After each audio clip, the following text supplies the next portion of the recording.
내후 외환에 시달리고 있는 이재명 대표의 이야기를 준비했습니다. 안팎에서 사과 요구를 받고 있다는 소식까지 준비를 했는데 일단 내후 외환이라고 했을 때 가장 최근에 들어온 소식, 바로 암살 계획 제보입니다. 이 관련된 목소리 듣고 오겠습니다. HID 707 오비 요원들이 러시아제 권총을 밀수하여 이재명 대표를 암살할 계획을 가지고 있다고 합니다. 이러한 내용을 주요 의원님들께서 지도부께서 많이들 받으셨다고 합니다. 아무래도 정치적 갈등이 격화되면서 이재명 대표, 차기 대권, 유력 대권 주자로 꼽히고 있는 이재명 대표에 대한 위협도 거세지고 있는 그런 모양새입니다. 이 대표는 어제 광화문 집회에도 참석을 하지 않았는데요. 정치적 갈등이 격화되면서 신변 위협이 더 현실화될 수 있다, 이런 우려도 나옵니다. 목소리 듣고 올까요? 이재명 대표의 목소리 준비했습니다. 신변 위협 관련 제보가 많이 들어온다고 해서 좀 어떻게 보십니까? 뭐 몰지각한 사람이 일부 있겠지만 대체적으로는 우리 국민들의 수준을 믿습니다. 강구 대변인님, 네. 실제로 이 제보가 어느 정도의 구체성이 있나요?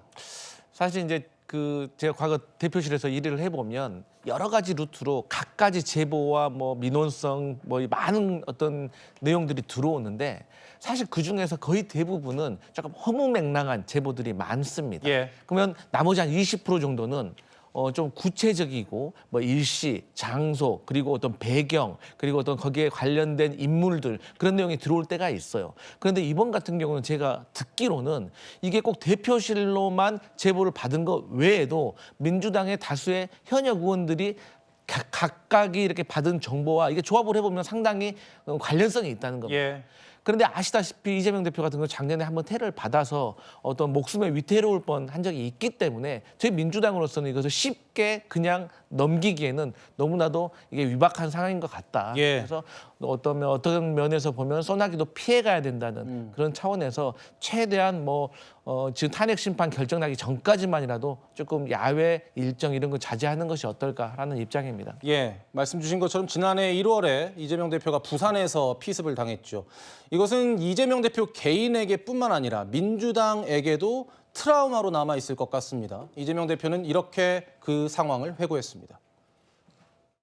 근데 작년에 그 피습을 겪고 난 다음에 이 목을 찔렸기 때문에 저는 아이 죽는구나 이런 생각을 했어요.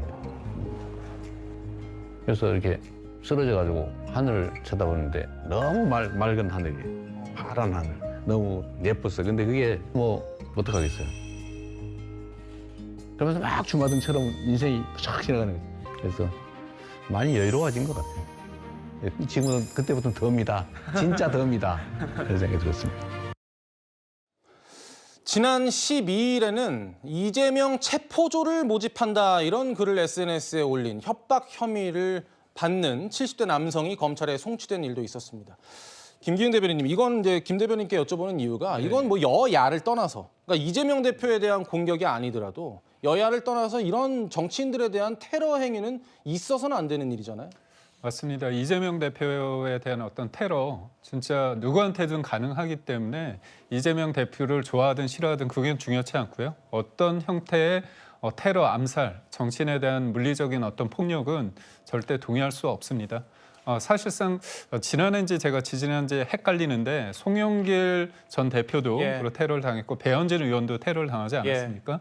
그러니까 이런 상황에 대해서 누군가를 지지할 수 있고 싫어할 수도 있습니다. 하지만 그게 어떻게 보면 머릿속이나 생각에서 멈춰야 되지 그게 실질적으로 행동으로 이어진다면 걷잡을 수 없는 상황이거든요. 그런 측면에 있어서 저는 이재명 대표의 이런 제보에 대해서 신빙성이 있다면 단호하게 이거는 찾아서 엄벌에 처해야 된다고 봅니다. 예. 다만 하나 조금 제가 볼 때 전 그 민주당이 이 방식을 풀어가는 방식에 대해서는 좀 동의할 수 없는 게 이게 12일 날 지난주 목요일 날 당에서 기자회견을 통해서 알렸습니다. 예. 근데 저는 의문이 드는 게 뭐냐면 경찰에 그 당시에 신고를 안 했다고 그러더라고요. 저 같으면 만약에 저에 대한 어떤 테러가 있다고 한다면 저는 굉장히 자제를 할 것 같고 주변에는 경찰에 빨리 알려가지고 비공식적으로 그 사람을 체포해야 되는 거 아닙니까? 수사를 해야 되는 거 아닙니까?